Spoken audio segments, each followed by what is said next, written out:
Right, let's get into some of the op-ed pieces. There's quite a number tonight. Some of them will be heavy. Some may upset some people. Can't please all of the people all of the time. The first thing I want to cover is the State of the Union, which brought much in the way of progression in the country on a range of topics, as relayed by Mr. Trump. But a few key things stood out. One heads up towards Manor World Holding Trust when he said 3/4 of the way through it of new investment is coming in, lots of it. Pelosi predictably twisted her face, which she did most of the show, but her look said it all. She started off all smug with the lizard style lips licking, which got worse as the show went on, and gave way to sullen faces and furrowed brow. Now, the many women's movements over the last 100 years to promote women into higher profile roles were given a hearty slap in the face by the women representing Democrats, all dressed in white. Predictably, old habits and traditions die hard, it seems, with the Democrats, as their direct links with the Ku Klux Klan was all there for people to see. They just forgot their hats. But those women not only badly misrepresented all women with their childish behaviour, but gave misogynistic men a stick to beat women with. Quite frankly, you are an utter disgrace to the female model. Now, politics is a serious business, or should be, but their antics were beyond a disgrace.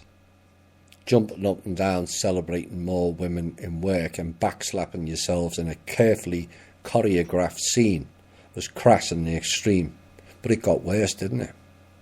Their stony silence on the maternity leave announcement, stony silence on a change of abortion rules and child trafficking solutions put forward has been noted by many. Quite frankly, you are the epitome of the brash, harsh, and I don't give an F about anything except me attitude brought forward by the feminist movement. Females equals mother and mothering, and yet you sat there in utter contempt about improvements being proffered for the well-being of the not yet born and the young children with a cold, heartless contempt. It's a slap in the face for all the people who voted for you, but the whole country, and worse, your fellow females globally. You all showed your dropped mask, and it's beyond ugly. Ms. Cortez, fresh from opening her fat mouth on all channels and platforms in a desperate attempt to keep the old IRS system running. Yes, you may fool many, Ms. Cortez, with your carefully choreographed words, but we ain't that stupid. You're reading an old guard script. She also sat there stony-faced during the speech on children and motherhood. You too, lady, are ugly outside and, more importantly, uglier inside. Now, the other thing that came up was our country's foreign policy directives and directions are still being skewed and relayed to Mr. Trump as it came out within his speech. His support for the hostile US military Inc.-led invasion in favour of Venezuela's presidential candidate, not actual president, Mr. Guaido, is a prime example. And I'm sorry, Mr. Trump, but you've been badly misled with that narrative, as we have warned. Now, Mr. Trump mentioned several times about American interests first, and how no one will be allowed to interfere in American interests again, which is fine. We all support that. So why the contradictory message of then interfering with other countries' rights to be able to deal with their own interests as well?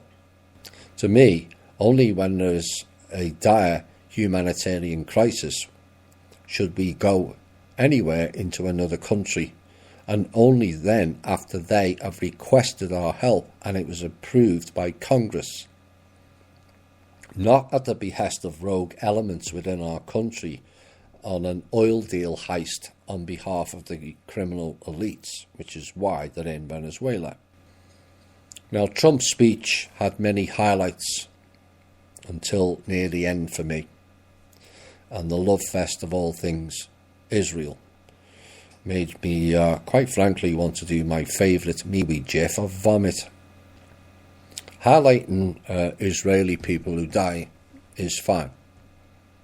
All lives lost should be noted, but the failure to address and balance the deaths of Palestinians, Lebanese or Syrians at the hands of these same people he is praising for their bravery is sickening to me. Babbling on about the Holocaust that allegedly took place 70 years ago, and yet ignores the real Holocaust perpetrated by the same people who not only killed their own in those camps, but massacred 70 to 90 million Russians between World War I and World War II. This shows a complete lack of knowledge within world leaders. Now, Mr. Trump, I will support him all the way if you're doing and saying the right thing. But if you're not, I'm not going to sit here and blindly follow. You've been badly misled of cozying up to these people, and it's a massive slap in the face of American veterans who survived the USS Liberty deliberate attack by the Israelis in 1967, where 170 were injured, but worse, 34 American heroes, as you called them, who died that day as well. Now, the question that still lingers to this day, are we just protecting American interests only, or is it Israel's interests as well? The jury remains out on that question for me.